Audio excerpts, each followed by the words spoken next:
I went blind on purpose, but I don't feel it was a choice.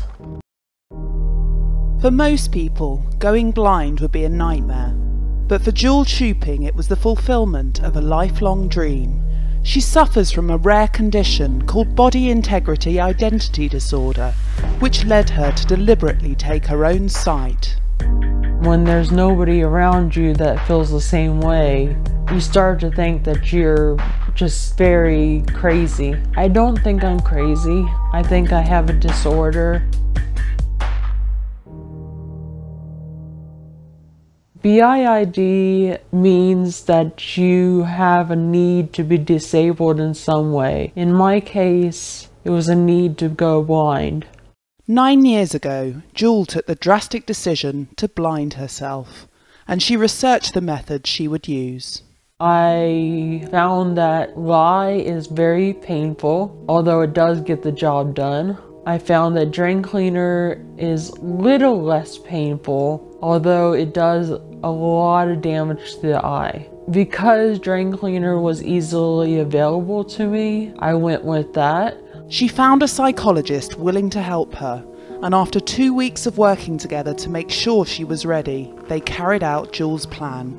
I laid down on the sofa and he sat next to me. Dropped 2 drops into each eye. My eyes were screaming. I had some drain cleaner going down my cheek, burning my skin.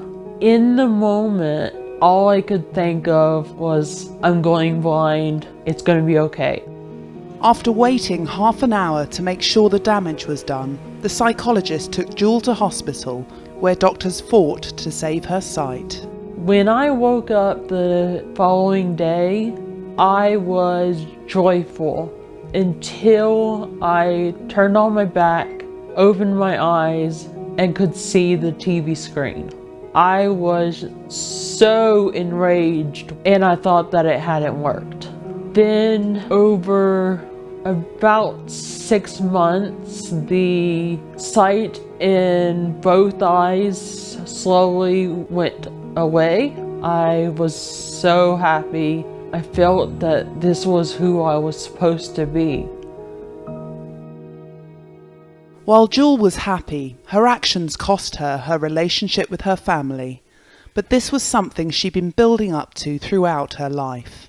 I first developed the idea that I need to be blind when I was around 6 years old. I was told by my mother that if I looked into the sun, I'd go blind, and so I stared into the sun for hours on end. Thinking about being blind made me feel comfortable. I was blind simming, which is pretending to be blind. Becoming blind was definitely a difficult decision to make. I tried to avoid it, but it kept coming up in my head, and by the time I was 21, it was a non-stop alarm that was going off. As extreme as Jewel's case sounds, she is not alone. Dr. Michael First is a leading expert on the condition. He even coined the term BIID to describe it. A lot of people who have this just live with it, but they don't take that step of actually actualizing it. But a significant minority of people with this have the feeling so strongly that they will go and do something to make it happen. Our job is to reduce suffering however it's possible. The question is, what can be done? People have tried therapy, they've tried medication. None of those have really been successful. The ethics of whether it is okay to take a normal person and make them disabled is, I think you could make it an ethical case that if you conceptualize this as treating a condition, then it's okay to do it.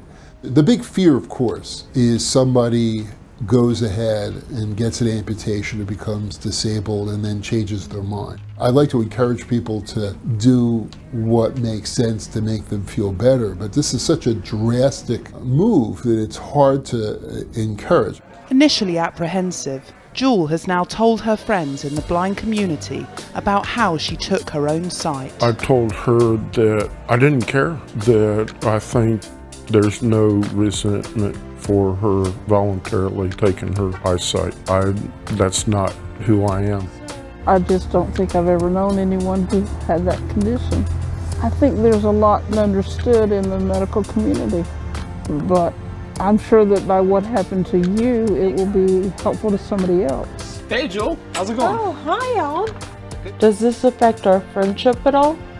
No, actually, I want to thank you for sharing it with me. I think it's a really inspiring story, actually, because you've overcome a lot here. You're a very positive person. You contribute a lot to the blind community, and I think that's a great thing. Now, Jewel hopes her story will help other people in her position and lead to a wider understanding of BIID. These days, I have no regrets. I'm very happy as a blind person.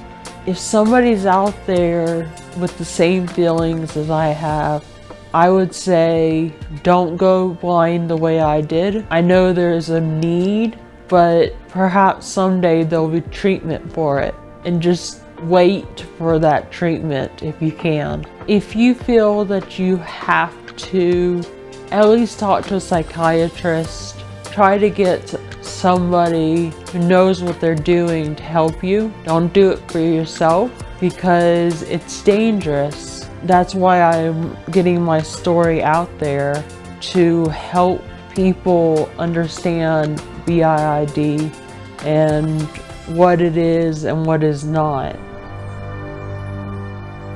This is James Ledbetter signing off for the News Guru.